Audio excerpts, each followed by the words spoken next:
Michael Jordan is Michael Jordan the best player? All right, so let's just give the pretense. It's pretense. Let's give the background. I'm 20 years old. I've never seen Michael Jordan play for real, right? I've never even seen. Yes, I've never seen Michael Jordan play. You could say that. You could straight say that. Straight throwing some dirt on my name right now. Never seen him play. You see someone like LeBron play, because that's the whole thing right now. It's like the LeBron, The Last Dance. How do you guys feel about the Last Dance documentary? Episodes 3 and 4 came out last weekend. They were pretty fire. Dennis Rodman, dude, the fact that they just, watching the team. First off, the documentary is pretty cool in the aspect of you're watching greatness unfold. Like you're kind of watching greatness before and greatness coming to an end. You know what I'm saying? So watching it is really insane. Like knowing what they did and what they achieved compared to like what's happening in the film is absolutely mind-boggling. But it was like they're getting bullied. They're getting bullied by the Pistons, and then you're almost like they need like a Dennis Rodman bully on their team. So then they're like, yeah, Jordan went to the gym and started putting on some weight. You're like, yeah, it's like high school ball. It's like, bro, he's about to be on the varsity team. But you're like, all right, he's putting on some weight. He's probably gonna go to the finals this year and do his thing. And bruh, dude, I'm telling you, it is lit. It's lit. The only thing I have to say about the documentary, the only bad thing is, as a person who didn't live that era, who wasn't even really born until 2000.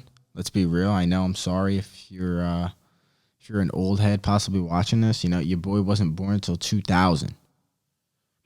Freaking millennia baby right here. You feel me? But yeah, like it jumps around from like the 1989 season, and then a few clips later it'll talk about the 1995 season, and then it'll go to the 98 season when they're like unfolding, and then you kind of like lose a little bit. Like, yeah, it does tell you the time, but that's the only nitpick I have about the documentary. Or it would be really cool. It was just like the timeline, the way they created their own timeline of the documentary is a little confusing to stay on track, I guess you could say. But I mean, you could also say that I'm an idiot and I lose focus after a little bit, and I'm like, wait, what's going on? What year are they in?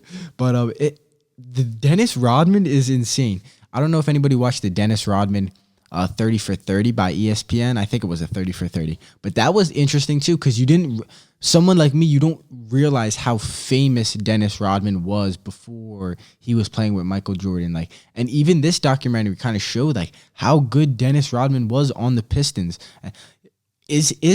Comment below, is Dennis Rodman the best defensive player ever? Like, that's what it seems like, right? Like, he's the best rebounder ever. He's the best defender. He had all these, dude, and he was a badass. He was not a badass. Let me not glorify it. But he was drinking like every night, and he was getting up, and he was partying with Carmen Electra, and he was married or dating Madonna. I was like, yo, he's really out here getting it. And then I learned from the OG ESPN documentary about Dennis Rodman, purely about Dennis Rodman. You learn kind of how famous he was, and some of the other like doing the bride, showing up in the wedding bride, like that's insane. Driving around, like getting married, wearing a bride's groom. Guy's crazy. But defensively, like rebounding, getting to the ball, hustling, pound for pound, like physicalness, grit, right? He had that grit, right? That true basketball grit. I sound like a coach. True basketball grit. You got to go in and you got to get him. You're not going to do it alone. I'm telling you.